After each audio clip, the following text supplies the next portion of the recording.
Hi everybody, welcome to our module on acute pancreatitis. Acute pancreatitis is acute inflammation of the pancreas. This leads to liquefactive necrosis and hemorrhage of the pancreatic tissue. The classic symptoms are epigastric pain. It classically radiates to the back, and also nausea and vomiting. Now you may know that there are many different GI disorders that can cause belly pain, nausea, and vomiting, so it's hard to distinguish acute pancreatitis from other causes. And as we'll talk about later, there are pancreatic enzymes that are often checked in anyone who presents with these type of symptoms in order to rule out acute pancreatitis.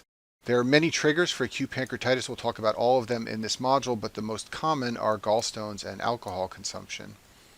The physical exam is often not that helpful in acute pancreatitis. Patients usually have mild abdominal tenderness, but it's otherwise relatively nonspecific and doesn't really suggest any one particular diagnosis.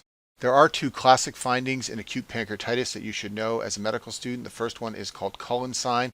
This is hemorrhage under the skin near the umbilicus. It's shown in this picture here below the umbilicus. Often it actually spreads all the way around the umbilicus. The other physical exam finding is called Gray-Turner sign. This is hemorrhage under the skin in the area of the flank. And both of these result from the spread of necrosis and blood from the pancreas due to enzyme-induced damage. And you can see both of these findings in other abdominal processes. Both of them were first described in a ruptured ectopic pregnancy. The pathophysiology of acute pancreatitis involves the blocked flow of pancreatic enzymes while the synthesis of those enzymes is ongoing inside the pancreas. As a result, large amounts of trypsin get activated. I talk about trypsin in more detail in some of the GI physiology modules, but trypsin can activate more trypsin. It can also activate other pancreatic enzymes like phospholipase and chymotrypsin and elastase, and all of these activated enzymes begin to auto-digest the pancreas. In other words, the pancreas begins to consume itself. And this is one of the reasons acute pancreatitis is such a dangerous disorder, because once it gets started, it can start to become a self-perpetuating process and result in severe inflammation. Just to review the role of trypsin from our GI pharmacology module, trypsin is secreted as an inactive enzyme called trypsinogen, and normally when it reaches the small intestine there is a brush border enzyme called enterokinase which activates trypsin, and then trypsin activates all the other protein enzymes. So I've depicted this at the bottom of the screen. Enterokinase can convert trypsinogen into trypsin, and then trypsin can activate chymotrypsinogen to chymotrypsin. It can also activate elastase and carboxypeptidase.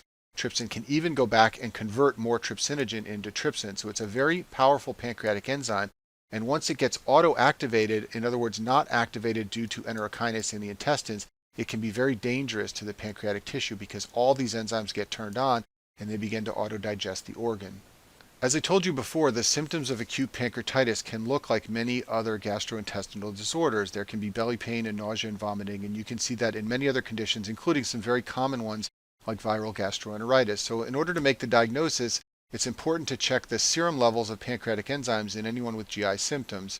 And in patients who have acute pancreatitis as the cause of their belly pain, nausea, and vomiting, you will see increased levels of pancreatic amylase and lipase. Now, unfortunately, both of these are elevated in conditions other than pancreatitis, but lipase is more specific for pancreatic damage. And importantly, in severe acute pancreatitis, the levels will be very high, and that will help you distinguish it from other causes. You may also see abnormalities of the liver function tests, especially if gallstones are the cause. When gallstones obstruct the flow of pancreatic enzymes into the duodenum, you can see a cholestatic picture of abnormal liver function tests. I talk about cholestasis in the bile modules, but in patients who have something obstructing the flow of bile, they will have an increase in the ALK phos level that is much greater than the rise in AST and ALT levels. You can also see a rise in conjugated bilirubin. All of these things will occur if gallstones are the cause of acute pancreatitis. And then finally, you can see an elevated white blood cell count in patients who have acute pancreatitis. Imaging is also sometimes used when the diagnosis of acute pancreatitis is being considered. An ultrasound of the right upper quadrant may show evidence of gallstones in the bile ducts. A CAT scan may show edema of the pancreas and necrosis. We'll see some pictures of that in a minute. A CAT scan can also sometimes show bile duct stones and bile duct dilatation. This is a CAT scan of a patient with acute pancreatitis. This is the pancreas in the middle of the screen here. You can see that the edges of the pancreas are dark. Look at this dark portion here surrounding the pancreas, and that is edema from acute pancreatitis. Everything I mentioned up to this point are potential abnormalities you can see on lab testing or imaging, but technically to make the diagnosis of acute pancreatitis, there are three criteria. The first one is epigastric pain. The second is an increased level of serum amylase or lipase greater than 3 times the upper limit of normal. The higher the amylase and lipase, the more likely they represent pancreatitis and not some other source of those two enzymes. And then the third criteria is abnormal imaging of the pancreas by CAT scan or MRI. And you need at least 2 out of these 3 criteria. So for example, if a patient has epigastric pain and markedly increased amylase and lipase, then you can make the diagnosis of pancreatitis and you don't need to do any additional imaging. The 2 most common causes of acute pancreatitis, as I said before, are gallstones and alcohol consumption. So let's talk about gallstones first. So if we look at this picture of the stomach and the duodenum of the pancreas, if a gallstone lodges itself here in the common bile duct, it will not only obstruct the flow of bile, it will also obstruct the flow of pancreatic enzymes into the duodenum. This can trigger a bout of acute pancreatitis. And as I told you before, in addition to seeing signs and symptoms of acute pancreatitis, there will be abnormal liver function tests indicating that there is obstruction to bile flow. And when you do abdominal imaging in patients who have gallstones causing acute pancreatitis, you will see dilated bile ducts. The stone obstructs the flow of bile and the bile ducts become enlarged, and you can see this on imaging studies. Alcohol consumption is the other common trigger of acute pancreatitis. The exact mechanism is unclear. When alcohol is the cause of acute pancreatitis, it's usually clear from history. This will usually be a patient who is a heavy drinker and has just consumed lots of alcohol. It often occurs in alcoholics. For reasons that are not entirely clear, alcohol can sometimes trigger the release of pancreatic enzymes, and then you can get trypsin activating all the other enzymes as we discussed before. Acute pancreatitis is relatively common, and you will most likely encounter it on your clinical rotations, and most of the cases you will see will be due to gallstones or alcohol consumption. There are, however, a number of other causes of acute pancreatitis that you need to know about, especially for step 1 of your boards. So first of all, acute pancreatitis can be idiopathic, meaning there is no identifiable cause. And then all of these triggers listed on the screen here can potentially cause acute pancreatitis, and you need to know about them for step 1. So we'll go through them one at a time in the next few slides. Blunt or penetrating trauma can potentially damage the pancreas and cause acute pancreatitis. This is uncommon, but it can occur. One of the places where it sometimes occurs is in children who are restrained by seatbelts. The seatbelt can jar the abdomen and lead to trauma of the pancreas.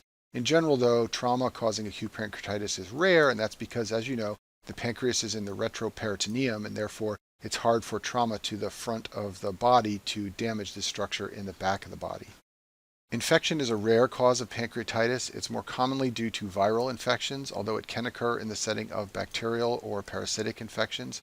One of the classic causes is mumps. I talk about mumps in the infectious disease modules. It causes inflammation of the parotid gland, as is shown in this child here, but it can also lead to acute pancreatitis.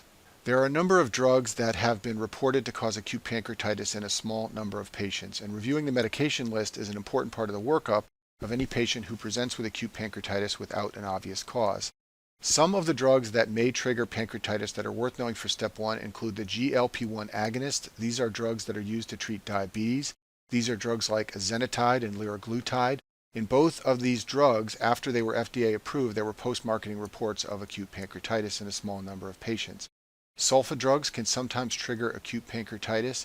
And then finally, 6-mercaptopurine is a chemotherapy drug. It's also sometimes used as an immunosuppressant, and it can trigger acute pancreatitis. Toxins are a well-described cause of acute pancreatitis. In particular, the venom of some arachnids and reptiles are known to trigger acute pancreatitis. The brown recluse spider is a classic cause. At the bottom left side of the screen is a picture of a brown recluse spider. Some scorpions have venom that can trigger acute pancreatitis. There's a picture of a scorpion here to remind you of that. And then there is a reptile called the Gila monster lizard. This is a picture of it on the screen, and it has a venom which can also be toxic and cause acute pancreatitis. Autoimmune pancreatitis is a very rare condition that causes chronic abdominal pain. Patients with autoimmune pancreatitis have recurrent attacks of acute pancreatitis and a diffusely enlarged pancreas seen on imaging. This is a very rare condition. The thing you need to know about it for step 1 of the boards is that it involves IgG4 plasma cells. These are a marker for the disease. You can identify them in the pancreas, and serum IgG4 levels will be elevated in patients with autoimmune pancreatitis. And it responds to treatment with steroids, which is consistent with the fact that it's an autoimmune disease. Hypercalcemia of any cause can rarely trigger a bout of acute pancreatitis. This is believed to occur because calcium can deposit in pancreatic ducts, and this may activate trypsinogen and convert it into trypsin. And as we saw before, once trypsin is activated, it can activate the other pancreatic enzymes and lead to autodigestion of pancreatic tissue. Hypertriglyceridemia is a well-described cause of acute pancreatitis.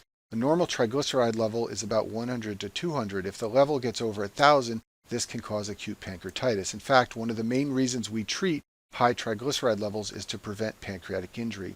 The exact mechanism is unclear, but it's thought to involve chylomicrons, which you may know are large lipid particles that carry triglycerides. Normally they're formed after meals and then they clear a few hours later. However, they are always present in the plasma when the triglyceride level gets over 1,000. This may obstruct capillaries and lead to ischemia, and the vessel damage can expose triglycerides to pancreatic lipases. The triglycerides can then be broken down, and this can lead to the formation of free fatty acids in the pancreas. The acid can lead to tissue injury, and that can trigger pancreatitis. And this is believed to be the mechanism of acute pancreatitis and hypertriglyceridemia. ERCP stands for endoscopic retrograde cholangiopancreatography. It is a method of imaging the biliary tree and the bile ducts. It uses a combination of endoscopy and fluoroscopy. So the procedure begins by taking an endoscope, which is a long tube with a camera at the end. That scope is inserted all the way through the stomach and into the duodenum. It then has an instrument at its tip that can be inserted into the bile ducts. You can then inject contrast material, which the fluoroscope can take a picture of, and this will show you the biliary tree. And this is important for imaging and also sometimes therapy of biliary disorders. The endoscope can be used to treat strictures and remove gallstones and treat other causes of biliary disease. Shown on the screen is a cholangiogram obtained via ERCP. So the endoscope is injecting dye into the biliary tree, and then a fluoroscope takes a picture, and you can see the biliary tree filling with black contrast material. And the reason I'm talking about ERCP in the pancreatitis module is because one of the complications of ERCP is pancreatitis. If you irritate the pancreatic duct, that can lead to obstruction of flow of pancreatic enzymes, and post-ERCP pancreatitis is a well-described phenomenon. Duodenal ulcers are another potential but rare cause of acute pancreatitis. The pancreas sits just behind the posterior duodenum, so if one of those ulcers ruptures, this can lead to acute pancreatitis. And this is an endoscopy image of a duodenal ulcer here. You can see this breakdown in the lining of the GI tract shown on the screen.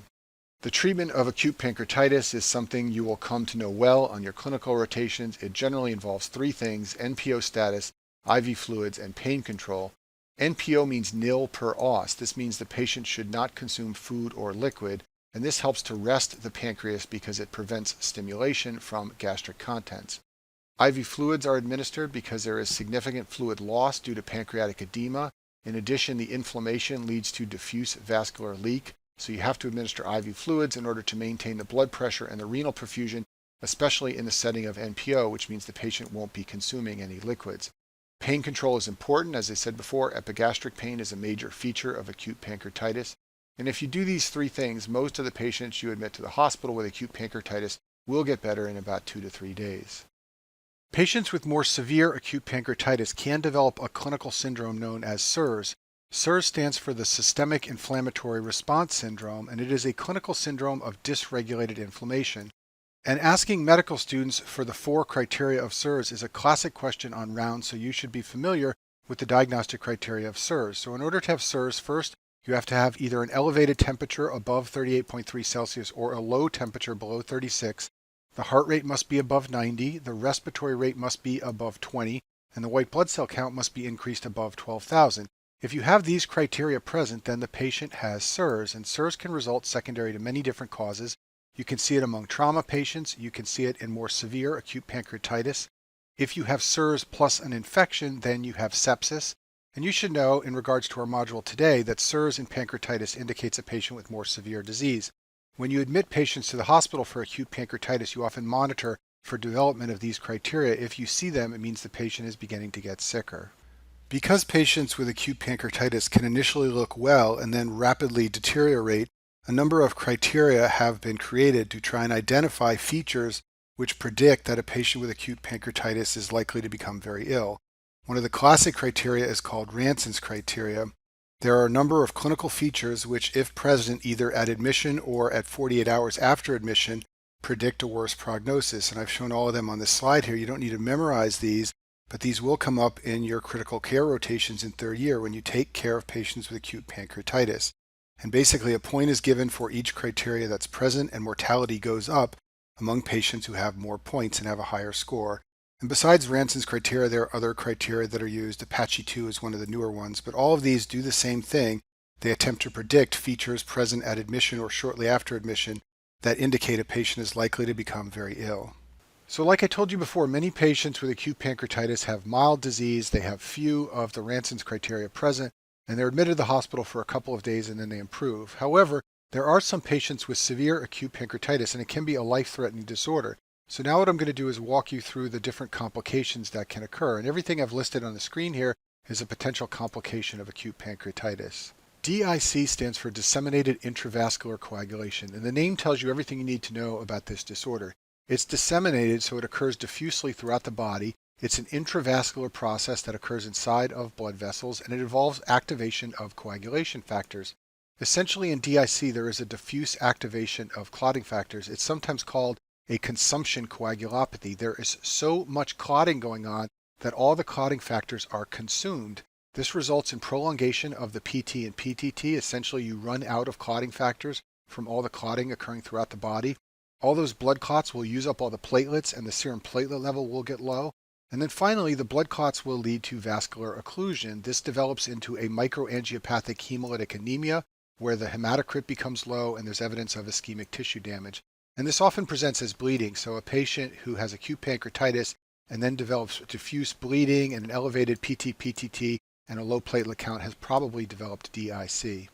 ARDS is a much feared complication of acute pancreatitis. ARDS is the acute respiratory distress syndrome. It presents as respiratory failure with hypoxemia. It's caused by damage to the capillary endothelium and the alveolar endothelium. Protein escapes from the vascular space and fluid pours into the interstitium.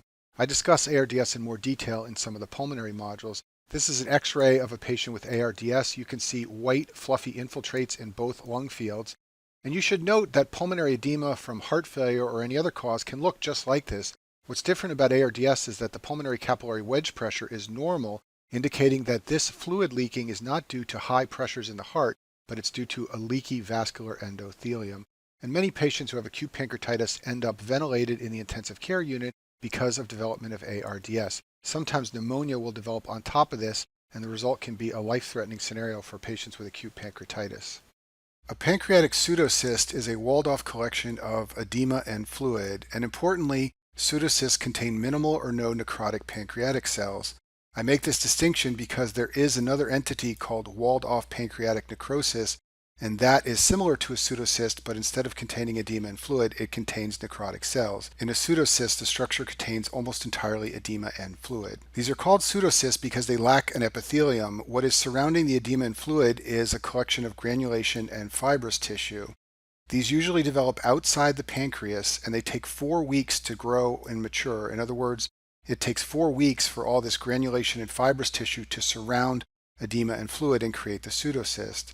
So in a board question, a pseudocyst is not going to be diagnosed in someone who just developed acute pancreatitis. It's going to be in someone who has had acute pancreatitis for several weeks. Maybe they're still in the hospital or maybe they're coming for follow-up. They're usually diagnosed by imaging, usually CAT scan or MRI, and they are often asymptomatic, so it's simply the routine imaging that picks up the presence of a pseudocyst. And although they often occur in patients with acute pancreatitis, they can also occur in patients with chronic pancreatitis.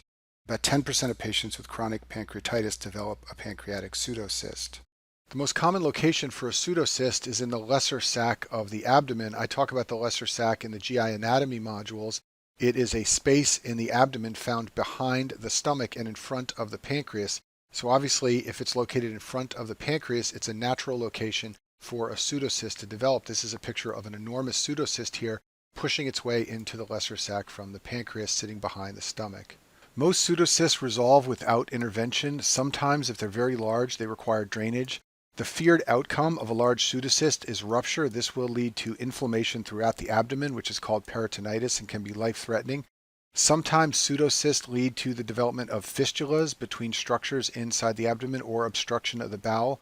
And they can also sometimes become infected, and when they're infected, you develop a pancreatic abscess. So let's talk about pancreatic abscesses now. This is an infection of a pancreatic pseudocyst, and this usually occurs late, about 10 days into a bout of acute pancreatitis, and it's usually caused by intestinal bacteria that find their way into the pseudocyst. E. coli is a common culprit, sometimes Pseudomonas or Klebsiella or Enterococcus, and this presents as a patient with fever and failure to improve clinically about 10 to 14 days into a bout of acute pancreatitis. Fat necrosis is when the inflammation of acute pancreatitis progresses to involve the fat that surrounds the pancreas. And the most important thing to know about this, especially for step 1, is that fat necrosis can lead to low calcium and low magnesium levels in the serum. The way this happens is that pancreatic enzymes like pancreatic lipase release free fatty acids in the fat that's surrounding the pancreas. These fatty acids then bind electrolytes like calcium and magnesium and pull them out of the serum. This is a process called saponification. And low calcium, as we saw before with some of the scores for acute pancreatitis, is a poor prognostic indicator, and that's because it suggests that the pancreatic inflammation is so extensive that it is now involving the fat surrounding the pancreas. Just to help you understand the saponification process that leads to low calcium and magnesium, let's look at what happens to triglycerides in the fat around the pancreas. This is the structure of a triglyceride shown on the screen. It contains 3 fatty acids bound to a glycerol molecule. When those fatty acids are released, they can bind to calcium. The calcium can bind to the carboxylic acid end of the free fatty acid. This creates a calcium soap and it pulls calcium out of the serum. And then finally, you should know that acute pancreatitis can progress to multi-organ failure and death. Severe pancreatitis, as we have seen, can lead to DIC and ARDS. We saw how it can lead to infection, and this can lead to septic shock. Life-supported treatment is often required in the ICU when you do critical care rotations. Some of your patients will probably have acute pancreatitis. They require mechanical ventilation, sometimes vasopressors, and sometimes dialysis if the shock leads to kidney shutdown. And this can progress to multi-system failure and death. These patients can have persistent hypotension despite the vasopressors. Sometimes you're unable to wean them from the ventilator. Sometimes the renal failure requires dialysis. And all these things, if they continue to progress, can potentially lead to death. And that concludes our module on acute pancreatitis.